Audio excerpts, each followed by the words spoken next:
Hello everyone, welcome to our videos today. I'm going to introduce the news of products on my right hand. This is countertop stylings, the solid prep tables. Let me give you the overall dimensions first. The unit's entire length, they are almost about like 47 inches wide. And the depth of the unit is about like 15.5 inches deep. And the overall height of the unit is about like 18.5 inches tall. So we can see this beautiful case put on the countertop stylings, and they come in with all the glass covers, the toppings, these scars, and we do having the compressor systems mounting at these positions. They come in with the controller on the side and the power switches, and they give you a couple container for the inner side. You can hold in the toppings or anything you want to put inside to keep the low temperatures.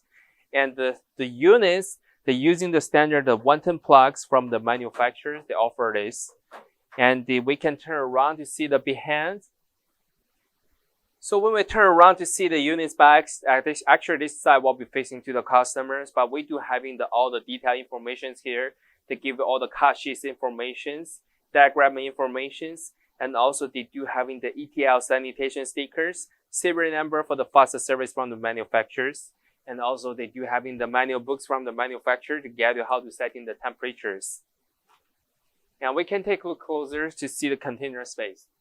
As we can see, the manufacturer, they really sweet, give you couple options on these container sizes, and the 2 of the large space and the 6 of the small space. Let me give you the dimensions of those. And we can remove the lids. We can fill in this made by stainless steel food grease. And the container inner side is really nice. And the dimension of it about like 7 inches long. And the 6 and the 1.4 inches wide, and the depth of it about like 5 and 3.4 inches deep. And also we're having the larger sizes of the container. When we remove the lid, we're having the dimensions about like 10.5 inches in the length, and also about like 6.5 inches wide. The depth will be the same, about 5 and 3.4 inches deep. And this will be the all demonstration information about these products. If you do have more questions, feel free to contact with us. Thank you.